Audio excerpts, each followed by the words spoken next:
Iran US നിർണായക ചർച്ചകൾ ഇന്ന് ഇസ്ലാമാബാദിൽ പശ്ചിമേഷ്യയിൽ നിന്ന് അമേരിക്കൻ സേനയുടെ പിന്മാറ്റം. ഹോർമുസ് കടലിടുക്കിൽ ടോൾ അടക്കം സങ്കീർണമായ നിർദ്ദേശങ്ങളാണ് ഇറാൻ മുന്നോട്ട് വെച്ച 10 പദ്ധതിയിലുള്ളത്.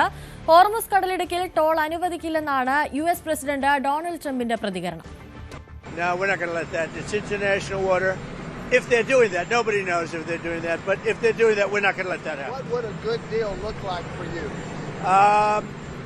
No nuclear weapon, number one. You know, I think it's already been regime change, but we never had that as a criteria.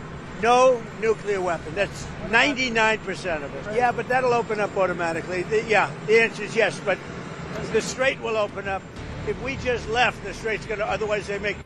സമാധാന ചർച്ചകൾക്കിടെ തെക്കൻ ലെബനനിൽ ഇസ്രയേൽ ആക്രമണം ശക്തമാക്കി. കാർത്തിക് ചേരുന്നുണ്ട് കൂടുതൽ വിവരങ്ങളുമായി. കാർത്തിക്, ഈ ചർച്ചയ്ക്ക് മുന്നേ തന്നെ ട്രംപിന്റെ ഭാഗത്ത് നിന്നൊരു ഭീഷണി എന്ന നിലയിൽ, ഒരു മുന്നറിയിപ്പ് എന്ന നിലയിൽ പറഞ്ഞിരുന്ന കാര്യം എന്ന് പറയുന്നത് ഈ ചർച്ച വിജയകരമല്ലെങ്കിൽ ഇനിയും ആയുധമെടുക്കും, ഇനിയും ആക്രമണം ഉണ്ടാകുമെന്നതാണ്.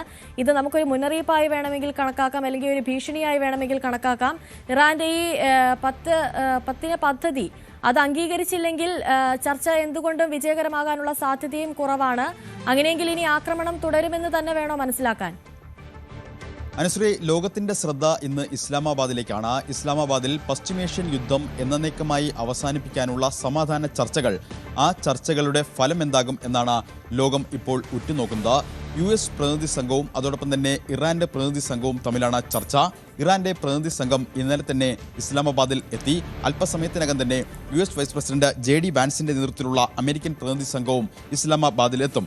ഇന്ന് രാവിലെ ആയിരിക്കും ചർച്ചകൾ. 2 ഘട്ടങ്ങളിലായിട്ടായിരിക്കും ഈ ചർച്ചകൾ പുരോഗമിക്കുക എന്നാണ് പുറത്തുവരുന്ന റിപ്പോർട്ടുകൾ. ഇറാന്റെ നേതൃത്വത്തിലുള്ള പ്രതിനിധി സംഘത്തിന് നേതൃത്വം നൽകുന്നത് ഇറാന്റെ പാർലമെന്റ് സ്പീക്കർ മുഹമ്മദ് ബക്കർ കാലിബാഫാണ്. അദ്ദേഹത്തിന്റെ നേതൃത്വത്തിലുള്ള പ്രതിനിധി സംഘത്തിൽ ഇറാന്റെ രാഷ്ട്രീയ, സൈനിക, സാമ്പത്തിക മേഖലകളിലെ സുപ്രധാന നേതാക്കൾ പങ്കെടുക്കുന്നുണ്ട് എന്നതാണ് ശ്രദ്ധേയം.